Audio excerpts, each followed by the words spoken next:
Well, hello and welcome back to another live stream. Today, I am very excited to have a conversation with Austin Armstrong. I want to tell you in a minute about how I met Austin, but first, I want to tell you what we're talking about today. The title that I'm giving this conversation is Stop Thinking Like a Content Creator and Start Thinking Like a Business Owner Who Creates Content. Now, that is something that was in the marketing material for a brand new book that Austin is writing called Virality. And we're going to talk about there it is. He's got the physical book right. Oh, I like that. Of course, we're in an audio podcast here for most people. So he's just held up a picture of the front cover of the book, or not the picture. He held up the book.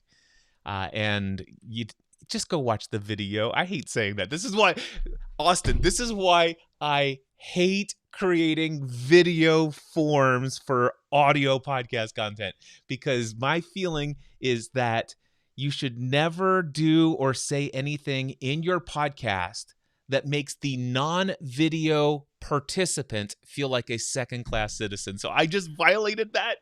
Anyway, Austin, welcome to the show. Liv, thank you so much, and sorry for forcing that violation with my little gag there with the front cover of my book. I just got this in the mail yesterday, and it's so cool to like hold something in your hand that you've created. Is this your first book that you've created? Yes. Not only is it the first book, we were kind of joking before, it's literally the first physical, tangible thing I've ever created in my life. Everything has been in the online world. Really? And so it's a really cool experience to have something that I can hold that I made a reality.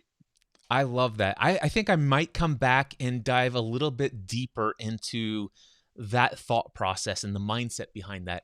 But first, I want to learn a little bit more about you. For those in my audience, I want to explain my perception of how you and I met. So we were both invited this year to a dinner at Social Media Marketing World hosted by, I think, Carlos Gill. And we ended up sitting across from one another. And prior to that, I didn't know you. I don't think you knew me. And we were at a table where we both knew several other people at the table. And it was a lot of fun. And I just found myself intrigued by your personality and the fact that you're just this great conversationalist. You ask lots of questions. You're very curious. But then, ironically, it was either the next night or 2 nights later, we were both invited to a different dinner at a different restaurant, and we sat next to each other.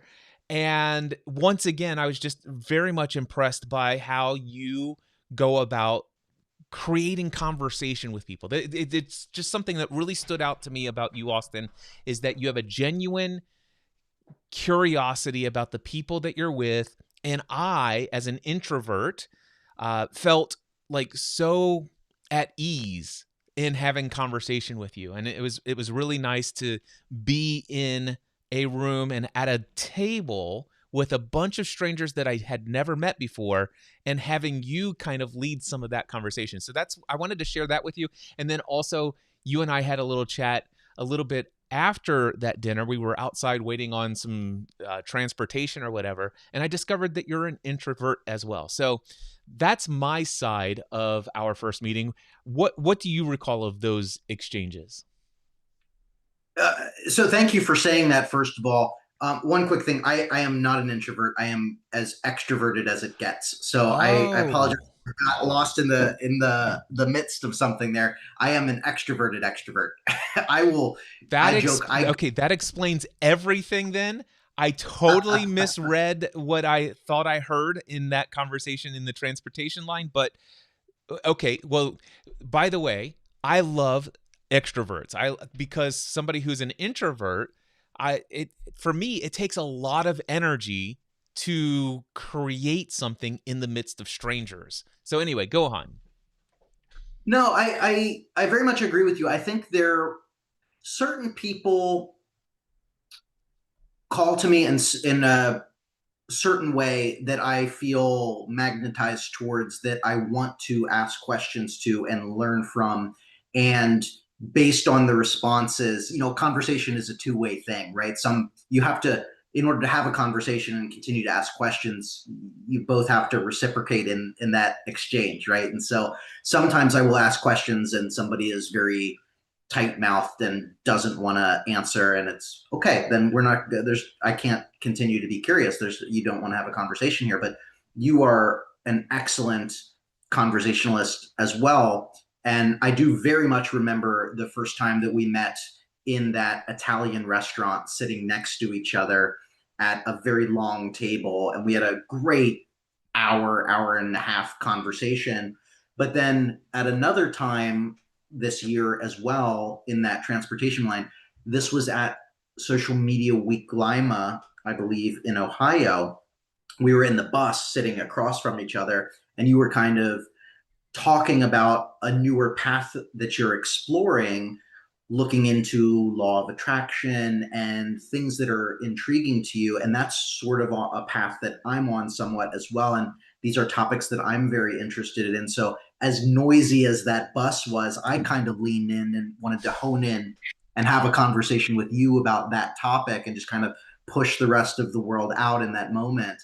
And so you're just an amazing, very interesting person that I love having conversations with. And I'm so glad that we were able to line this one up. Absolutely. Well, I want to learn some more about you and the things that I just knew about you before this conversation. Obviously, the little bit that I picked up in conversation with you. In those conversations, I understood that you founded a company called Syllabi. My understanding of that company is it is a tool that allows you to create and generate automatic and automated processes for AI generated video that you can plaster through. And if you want to play with algorithms where they bless you if you publish 5 or more times a day every single day, and you just keep feeding the system. You created a company that allows a business owner who creates content to do such things with AI. That's the way that my own perception, would describe what I think about the company you built. Is that accurate? Yeah, I think that's a pretty good high level assessment. I created Syllabi because I came from the video marketing agency world, social media marketing agency world, for about 12, 13 years, something like that. There's a lot of repeatable processes that go into creating content as a business owner, as a service based business, to generate leads in a systematic approach. Transparently, I got really burned out in the agency world. I don't even want to touch that space with a 10-foot pole right now. But through that experience, I've been able to help so many people. It's changed my life. I've helped change other people's lives. And I love helping people. My personal mission is to provide the tips, tools, and strategies that have helped change my life to help change other people's lives as well. And so I really just took every system and step and pain point of why a business hired our agency in the first place and what was preventing them from being successful on social media in the first place. And I turned that into what is Syllabi. And so what Syllabi does is it shows you topics related to your niche, your business, the services or products that you offer, all of the trending topics and questions that people are searching for online, with data to back it up. And then with one click, you can create a script, short script, long script, enter your own script. Then it will create the videos for you. We support all of the newest AI video generation models like Sora 2, Google VO3, Seed Dance, or you can create AI generated videos from images that are then animated. You can also upload your own videos in there in our editor and edit them, add in your own B-roll, etc.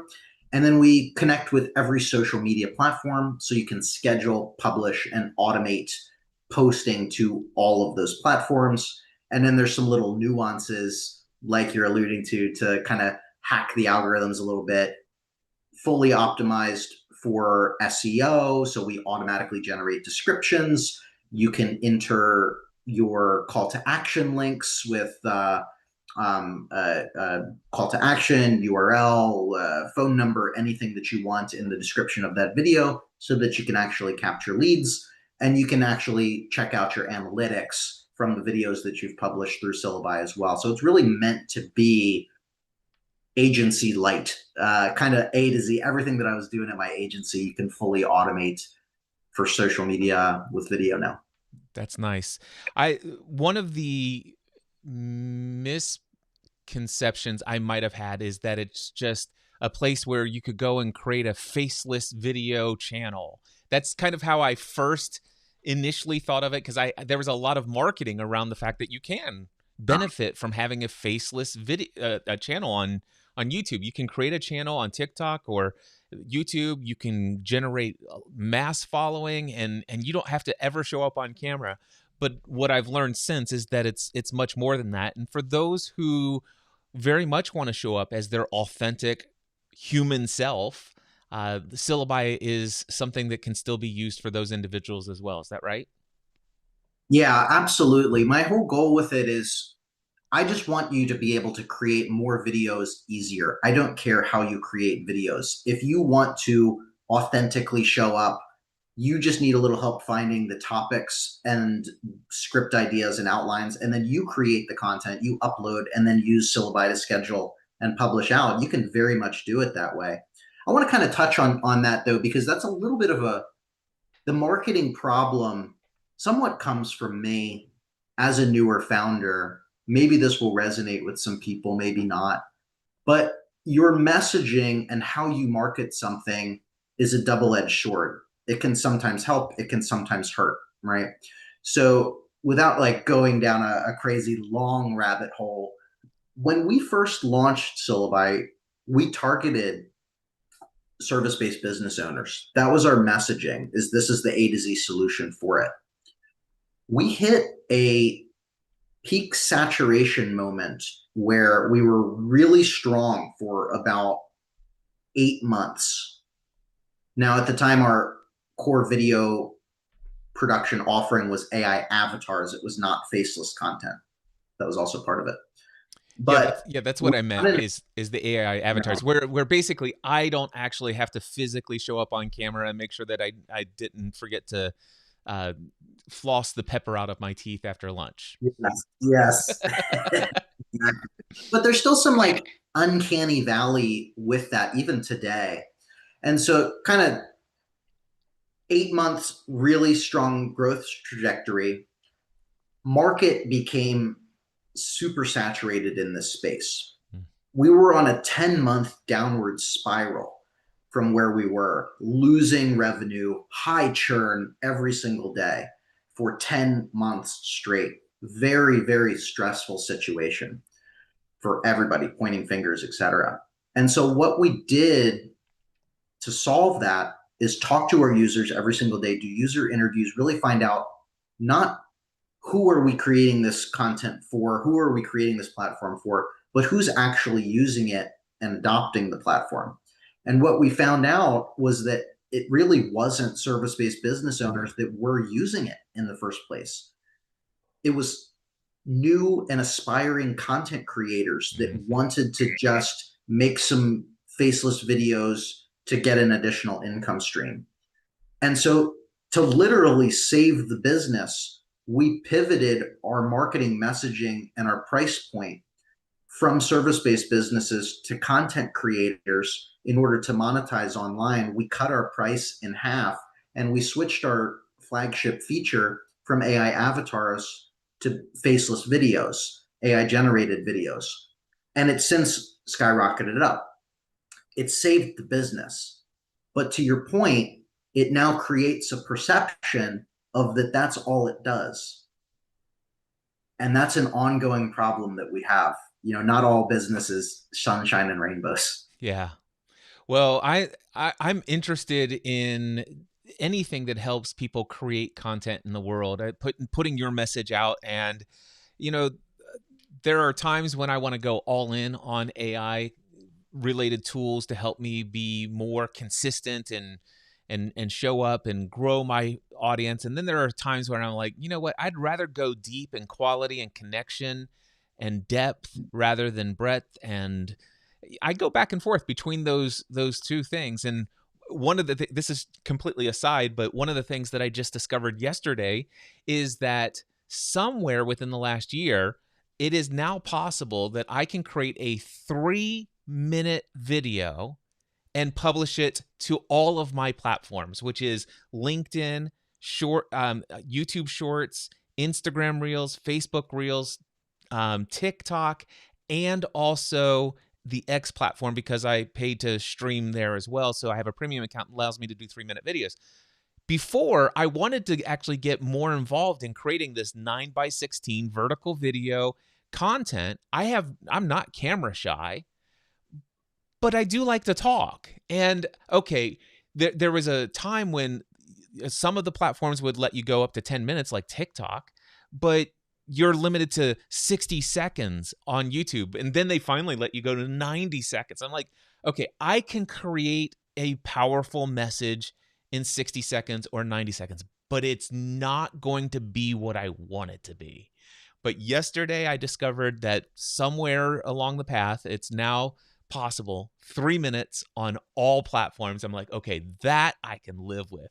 Super excited. Put out my first one yesterday, and I'm thinking about bringing that format to like a pretty consistent several a week, if not maybe once a day. So anyway, have you ran into other people who have ran into those issues? It's like I want to be able to create one piece of content to serve them all, but you got the different platforms that had different limitations. Yeah, absolutely. For the longest time, the advice that I was giving people is under 60 seconds because it was all over the place. 90 seconds here, 10 minutes here. Exactly your point. It's it's a very difficult thing to take complex pieces of information and complex human ideas and condense it into a 60-second video that provides a lot of value, talks about problems, resonates with a target audience, provides and proves a point, tells them what to do next, all of the things that make a good video, right? And so I'm so ingrained in this now. I've been doing this for so long. Anything above 60 seconds feels like it's dragging on for me. To be honest, I'm on the opposite side of things. But yeah, I mean, I've worked a lot with like therapists and addiction treatment centers, doctors, lawyers, long-winded people. And it's very difficult to condense that information. And so 3 minutes is a fantastic extra space and capacity to get your point across now. I call it breathing room. It's kind of like, I just went up and upsized my pants so that I can breathe after dinner. It's so nice. I was putting it. I used to put out some content, but it was just like jump cut, jump cut, jump cut, jump cut, jump cut, and I had to cut off half of a sentence. It's like, dang. Anyway, so let's go back and learn a little bit more about your story. So I was looking at the description for your upcoming book, Virality. We're going to get to that, by the way. We've already talked a little bit about Syllabi, but I want to go back to your story before you created Syllabi. So it says here, for 20 years, Austin experimented, failed, learned, and adapted from MySpace trains to TikTok tutorials, from being fired in the middle of a pandemic to building a software as a service company like Syllabi. So I'd like to hear a little bit about what you've experimented with and what are MySpace trains. By the way, I got started in the online content creating world back in 2005 as a podcaster, and MySpace was our home on the web for our online brand. So tell me about your MySpace days and what are MySpace trains? Yeah, so this is a huge throwback. So MySpace was a very transformational platform for not only the internet, but for many young people like myself at the time. I was 14 years old. I stumbled into MySpace for no real apparent reason aside from probably wanting recognition because I didn't get enough of that in my own life for whatever reason. I was attracted to these little pocket communities of people that were growing their followings. Influencer was not a term at the time. Nobody said that word. But we started to grow with each other through AIM group chats. So AOL Instant Messenger, and this is going to isolate anybody that's under 30 in this, in this right now. But how we all communicated for these trains was on AOL Instant Messenger. You could enter into a big group chat with up to, I think, 100 people at a Mm. time. And what we did was one by one, we had a list and an order. I would paste in my HTML code to follow me, and everybody else that was in that AIM group chat would copy that HTML code, post it to their message board area, and then send a screenshot as proof. And a lot of our posts together were collaborative. So my HTML code might have follow me and follow Cliff and follow 5 of my other friends as like a train. And that's what we did to grow our following. I had hundreds of thousands of followers on MySpace, and I used that to promote local bands and t-shirt companies. I did very sketchy email lead generation. I was paid by these people like $2-3 an email for every email that I could generate, and we would just straight up lie. And nobody told me anything otherwise. And email open rates back then were like 80-90%, so they were making a crap load of money. But I also had a really good friend who was a brilliant software developer. Again, we're like 14, 15, 16 years old, kid prodigy. And we created a website called Get Ads, which basically streamlined what we were doing in those AIM group chats. It was a very flywheel, what's it not network effect, not flywheel, network effect, where you could pay money, you could enter your Facebook or you could enter your MySpace URL in there and get your profile inserted. And everybody shared these trains because they were inserted on them in that message board area on MySpace, if you could remember back.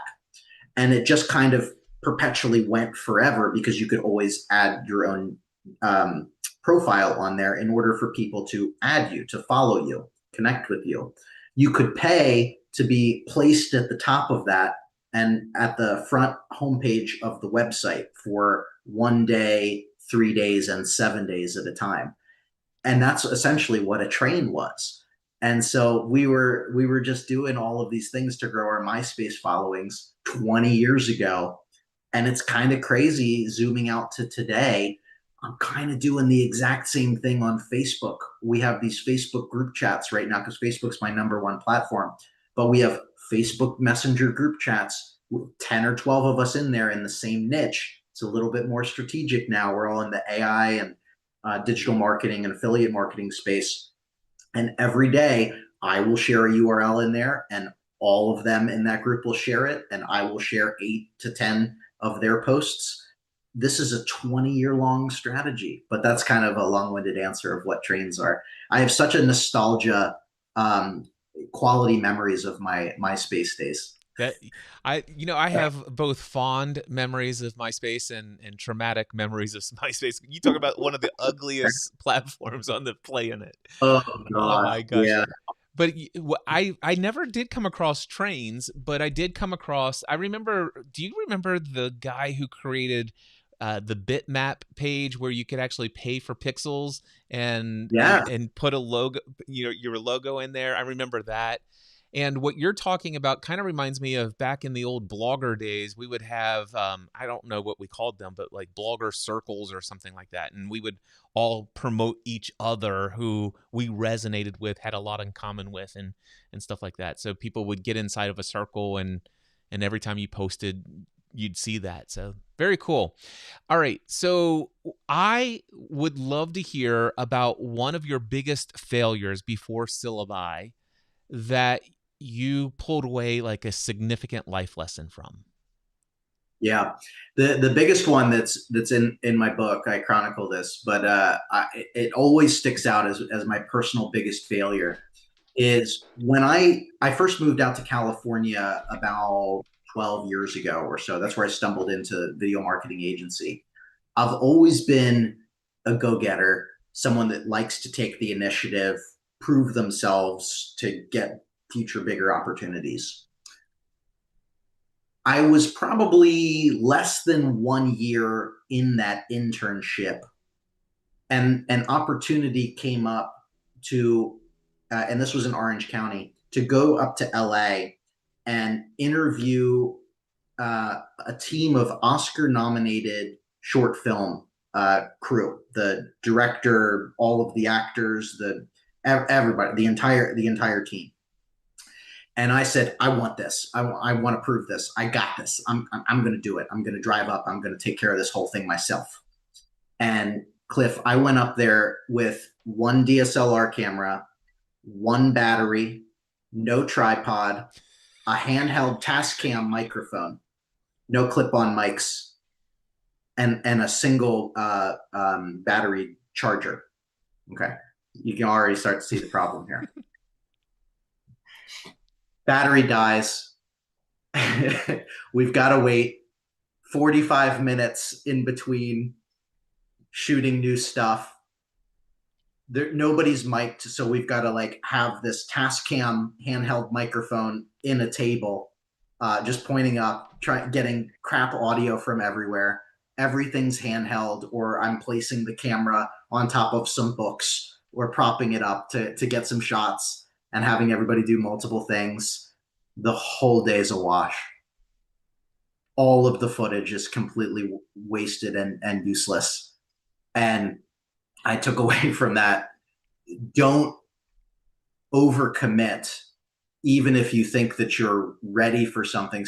You have to make sure that you're prepared to the level of your ambition sometimes, because having a big ambition and having that initiative that is higher and outweighing your experience level is going to be worse for you than actually taking the initiative. And so I learned so many just practical, like always come with 2 to 3 backup batteries, multiple chargers, tripod, bring another team member for accountability, just plan ahead, get a checklist of every item that you need, fill out that checklist the night before, do all of this stuff. I didn't even have them sign waivers. I didn't have them sign information, like release forms. Can I even use this footage? I didn't know anything. I just went in there and I was like, I got this. I did not have it. So that was a reality check for me, as well as I still love taking initiative. But before I jump on things, I also try and like pause and ask myself, like, do I have everything that I need in order to do this realistically? Is this something that I should maybe wait on rather than jumping all in? And if I do accept this thing, what are every little thing that I need to make sure that I'm over prepared instead of under prepared? That was an epic loss, man. Yeah, dude, I can totally appreciate that story. And I also appreciate your philosophy coming out of it. It's interesting because for me, as I hear it, and I'm just like putting myself in your shoes, I think about, and of course, easily looking back, hindsight's 2020. I just imagine how much you learned through actually following your ambition and taking on something you weren't quite prepared for. And so, in many ways, you learned more by that failure than you might have learned in 2 or 3 months or 2 or 3 years of putting off accepting such an opportunity. And Yep. and so there's a part of me that wants to say, yeah, call yourself into question before you just hop onto that huge opportunity that seems too good to pass. But then again, it's like, how do you know if you're over prepared if you don't know what actually being prepared looks like? And something came up. I was watching a TikTok video the other day, and I came across one of the Gary V videos, and he talked about his very first ever keynote address. He's like, listen, I've never spoken, I've never been on a stage, I've never done a keynote, and I'm like freaking out. I have no idea, and these people are paying me a lot of money. And I was either going to get up there and I was going to knock it out of the park, or I was going to bomb miserably. And I didn't know which it was going to be. But here's what helped me going into that.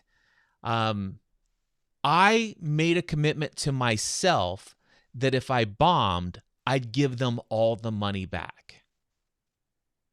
And he says, that's been my philosophy. If at any point where I feel like I'm walking into something and I've been given an opportunity and somebody's going to pay me a lot of money to do something that I don't feel like I'm qualified to do, I'm still going to do it.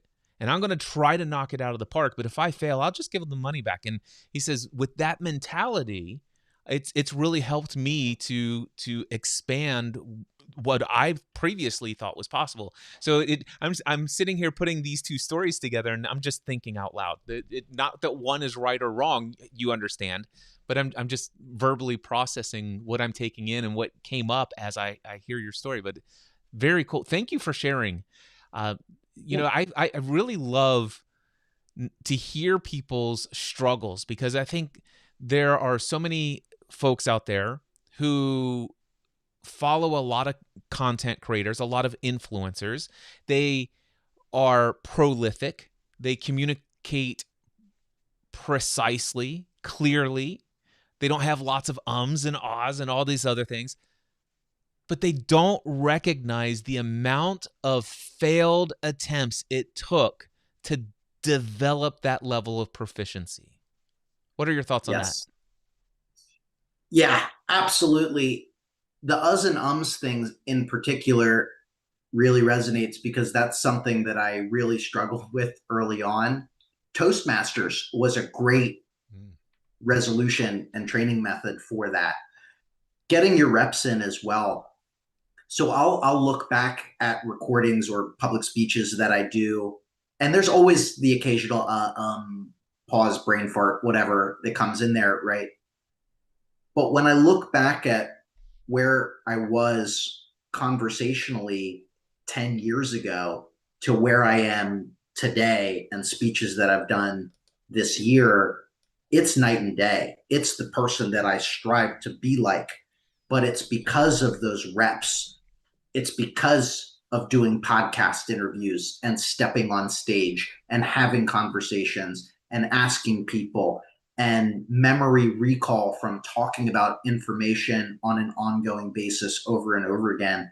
You become the person that you want to be. You cut out these little habits that you have over time by practicing and self reflection, looking back at yourself and being like, okay, here's something that I can improve on, as well as asking for feedback. So every time I talk at any conference ever, I always ask for feedback, especially from people that I respect as speakers, that I look up to, that I saw their talk and was like, wow, you moved me.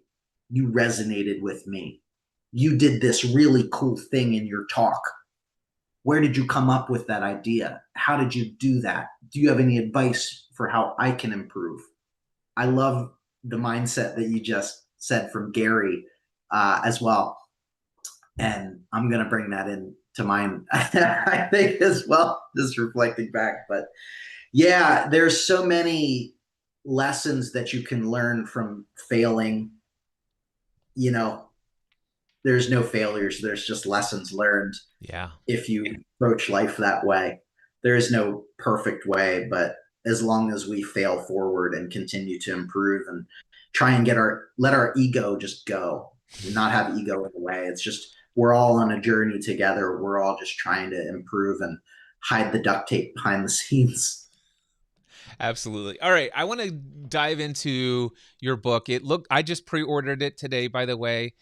It is available for pre-order on Amazon. In the live stream description of this video, there's an Amazon link. It is an affiliate link. It's not like I'm going to earn enough to put the remainder of my kids in college or anything like that. But it is an affiliate link for disclosure. There you go, Federal Trade Commission. Um, Tell me a little bit about the book Virality. Who's this book for, and what are they going to get from it? Yeah, it's for either the aspiring new content creator and entrepreneur that's at the beginning of their journey, as well as the person that's already doing it. They're a business owner, they're a content creator, they're an agency owner, and they're looking to put fuel on the fire and skyrocket their results with some proven strategies, workflows, frameworks, etc. So it's a two-part book. The first part of the book is somewhat autobiographical, but the lessons that I've learned over 20 years. So that failure story with the Oscar nominated people is in there. Lots of things like I also co-founded AI Marketing World, which is a conference this year. Really just cool long story there where in 2019, my boss, when I was still an employee, sent me to the former version of that conference, which used to be called Video Marketing World. He sent me there in 2019. I was a person in the back of the room. I knew nobody. I was just very interested in video marketing. I went, I took vigorous notes. I learned, I applied.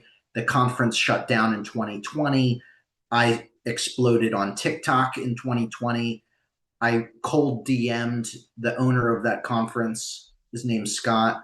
And I said, Scott, I attended this conference in 2019. I applied lessons. I've grown to about 50,000 followers on TikTok.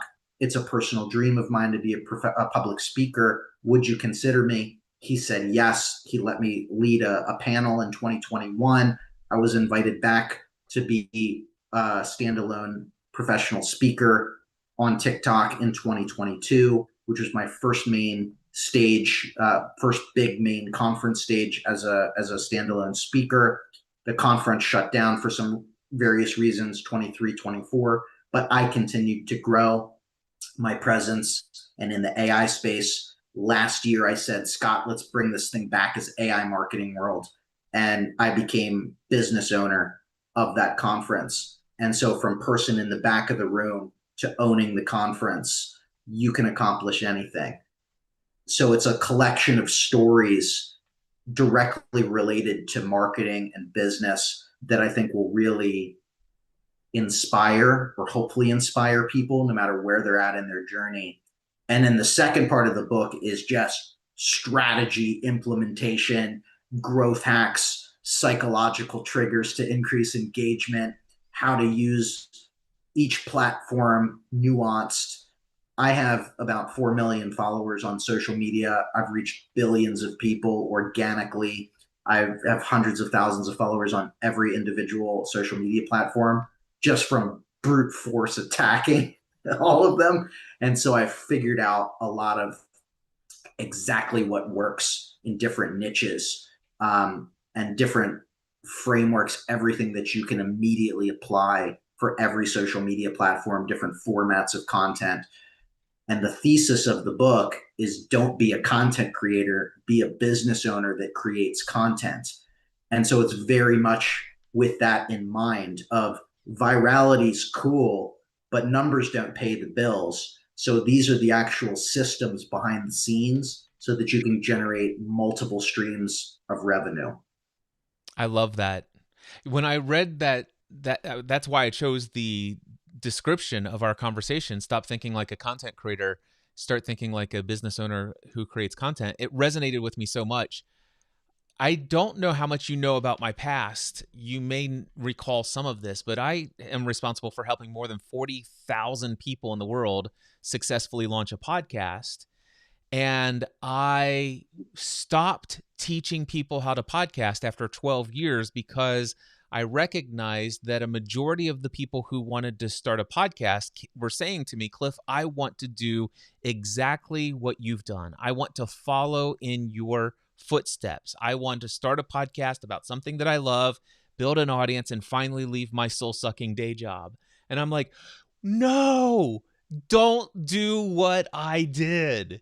And the reality was is that I had people who were paying $2,000 to go through my online cohort course several times a year, and everyone who wanted to have a podcast successfully launched a podcast, and not just launched a podcast. They had the best sounding podcast in their niche. They had professional quality. I mean, they sounded like they were radio broadcasters by the time that they were finished working with me. But 70% of them actually failed to achieve what they set out to do because they didn't actually want a podcast. They wanted to be able to do work that they love for a living and leave their day job. And most of them were failing because even though they grew an audience, they were never able to sustain any profitability or even gain profitability. And I'm like, oh, well, gosh, if that's what you want, instead of me teaching you how to podcast, why don't we put that off for about 3 to 6 months? And let's start with step 1 through 7 of building an online business. And then once you've got a validated product or service within a customer who has money, who's aware of a problem that they have, that they're willing to pay to have solved, that you can and want to solve, and you validated somebody will pay you for it, then let's go create some content. And so that's what resonated with me when I saw that phrase in your description.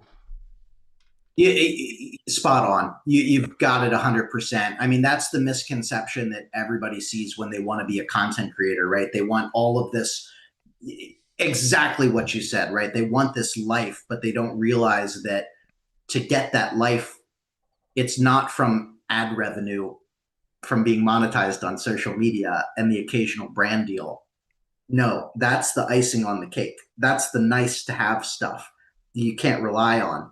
Build the back end funnel and the systems and the business, that the reason that you create content funnels into all of these systems that are going to way blow out of the water anything that you're going to get from ad revenue, even affiliate marketing, which is a very good revenue stream as well. But occasional brand deals, all of these things, let that just be the bonus for all of the hard work and the systems that you've implemented. Absolutely. Yeah. Well, I'm very much looking forward to getting my copy of your book on my Kindle December 1st when it's released and seeing some of those insights into the algorithms. You've clearly cornered the game on this. I'm one of those individuals who I am very blessed to know people like you. Michael Stelzner, Pat Flynn. I mean, I've got people in my inner circle that's a part of my mastermind group for 15 plus years. We meet every week, and they have such an area of expertise and genius in all of this stuff. And I'm like, I just want to get behind a camera and just create content and just have it work. And if I would just apply myself and learn some of these things. So I'm looking forward to diving into your book and see what I can pull out of it to be a little bit more intentional about those things rather than just all organic, trusting in divine connections and all this other stuff. So I'm very much looking forward to your book. It comes out on December 1st. Is it Kindle only, or is it paperback? Where can people get it? Yeah, it'll be available everywhere. It's Amazon pre-order right now, but we're distributing it through Ingram Spark, so it will be available physical copies wherever you buy books. Hopefully, it's a success enough that we can get it into some major bookstores. We'll see. But Cliff, I just want to go back to that, real quick. You have so much wisdom and experience. You're in company with those amazing people. I know Mike Stelzner well, amazing human being. I've learned so much from him. Have so much to thank him for. Pat Flynn, I've watched and listened to Smart Passive Income for like a decade, and he's one of the best speakers that I have ever seen in my life. I still remember his talk a couple of years ago at Social Media Marketing World, talking about Pokemon, having us laugh, having us cry, all in one talk. Absolutely phenomenal. You're enough, brother. You've got it, man. You have everything that you already need to be right there. Yeah, no, I understand that. It's just that for some reason I've always, up till this point, I'm just like, yeah, I don't want to feed an algorithm. I don't want some algorithm to tell me what content I should create, what topic I should create, blah blah blah. What at what point should I transition into this because of the drop off? It's like, I just want to be me, and I just want to attract my audience who resonates with the way I want to communicate. And yet, here's the thing. I've watched my friends who actually play the games that are set by the rules of the algorithm, and I've watched me play my game.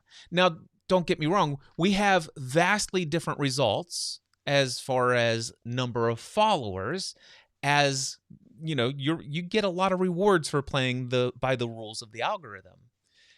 At the same time, I'm not complaining. I have a very good life, and I've connected with some incredibly cool people who don't mind Cliff Ravenscraft going on for an hour to 2 hours in a long form video or audio podcast. But I am interested in potentially learning some more tips of the trade of how I can automate a little bit more, but still remain authentic to my core. And I believe your book is going to help me with some insights on that. I really hope that it does. It should, and I can't wait to hear your feedback and what it does for you. Awesome. Real quickly, I know this is going to be in your book, but there is a START formula. START is an acronym, I would assume. It's a video formula for scroll stopping content. And I always like to give people a lot of value when they're listening to a piece of content that I'm putting out. And seeing as how we still have about 15 minutes left, can you tell us what the START formula is for those who are content creators? Actually, sorry, for those who are business owners who create content?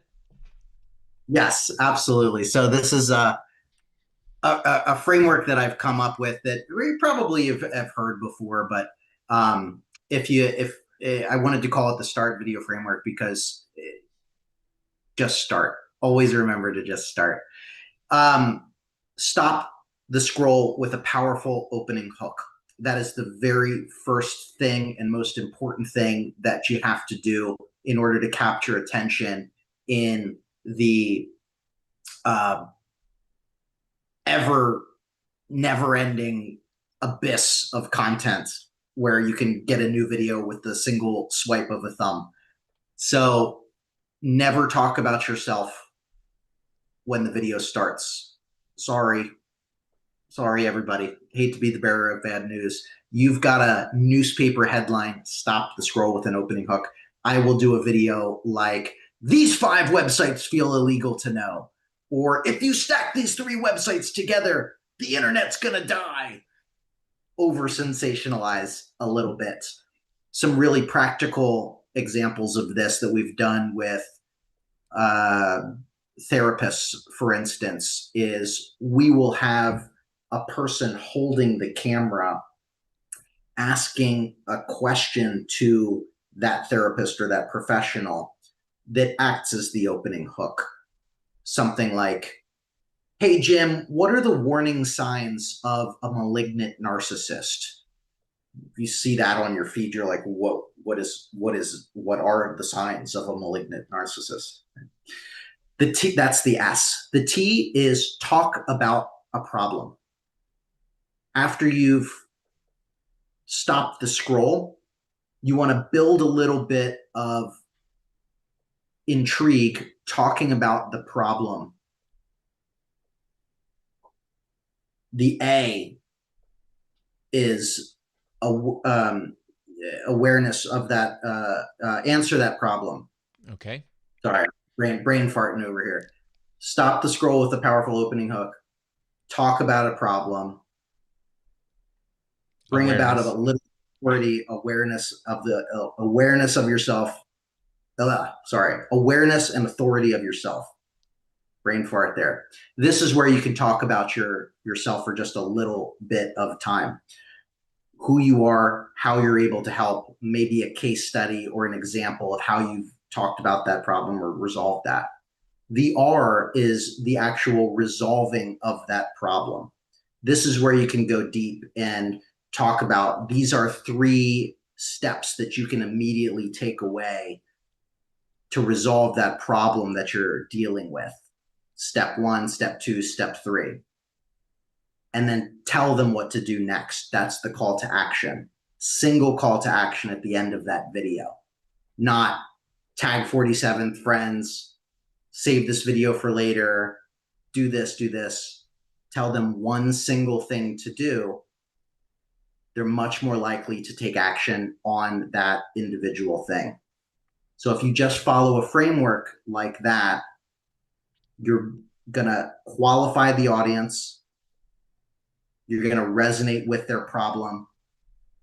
You're going to build a little bit of authority of why they should continue to listen to them.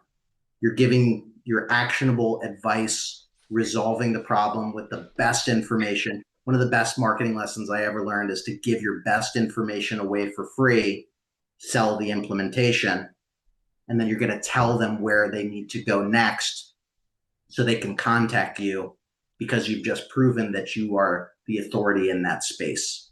I like And it. so, So go no finish framework. up.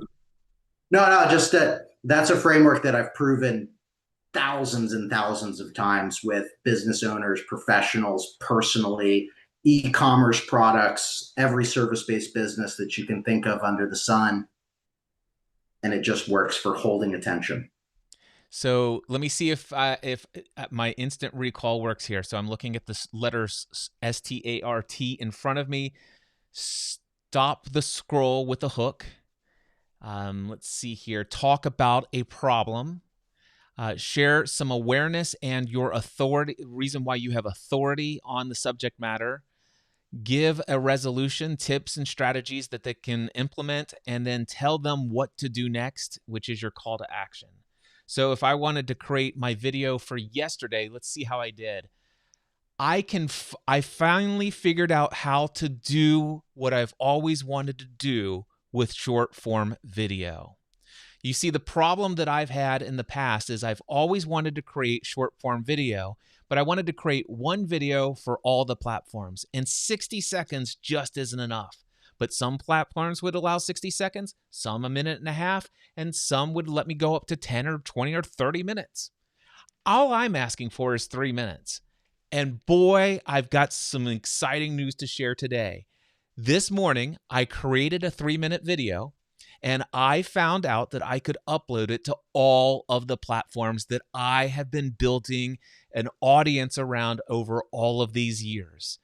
I've been on Twitter since 2007 and I have a large following there, and I can now upload 3 minutes. LinkedIn, thousands of people, 3 minutes. YouTube Shorts, thousands of people. 3 minutes, 3 minutes, 3 minute video, upload it, put it everywhere. Wow, this is amazing. Here's what I'd like to ask you. Have you been putting off the vertical video craze, creating short form video, 3 minutes in length? Now is the time to do it because you can do it once and put it everywhere. By the way, I would love to hear from you. Are you creating short form video content? If you are, send me a link to your most recent short form video. And if you're not, tell me what you're going to create your content about within the next 30 days. I look forward to hearing from you, Cliff. How's that? I absolutely nailed it, brother. Round Awesome. of applause. Start Bravo. formula.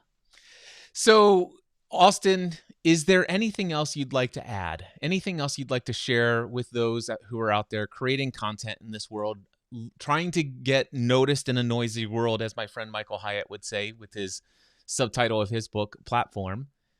What else would you like to add? Perfectionism is procrastination. Everybody thinks that they need the perfect setup, the perfect time of day that they need to post, all of this stuff that prevents us from just getting started. Just start, stay consistent, get out of your own way, and show up every single day. I love that. I had a friend of mine come to one of the workshops that I hosted, and he was talking about some struggles he was having in his business. And he says, well, the problem is I've always been a perfectionist. And I stopped him right there and I said, is that right? He's like, yeah. I said, are you sure about that? He goes, yeah, it's always been a problem of mine. I'm like, okay, I'd like for you to name 5 things within your lifetime that you've done perfectly. Silence. Okay. 2, name 2 things you've done in your entire lifetime that were absolutely perfect. And in silence, I said, okay, just one. Just name one thing. What are you're 50 something? Yeah. One thing. Just one thing in 50 years that you've done perfectly. And he's like, yeah, I got nothing. I said, so are you sure you're a perfectionist? Love that. That's brilliant, man. The answer Austin, that comes from perfectionist. Austin, it is such a pleasure to know you, my friend. I am so thrilled that the universe set us next to each other at 2 different dinners within 2 to 3 days of one another at a single event, that we also had the opportunity to sit next to each other at yet another event several months later. And this conversation today has just been so enjoyable. I wish you great success with Syllabi, your ability to serve those content creators, those business owners who are creating content. And I wish you great success with your book. I can't wait to read it. Thank you so much for being a guest. Thank you, Cliff Ravenscraft. One of the best names in all of the world, I think. I appreciate you, brother. It's an honor to know you too, man. Thank you so much. Talk to you soon. Yeah.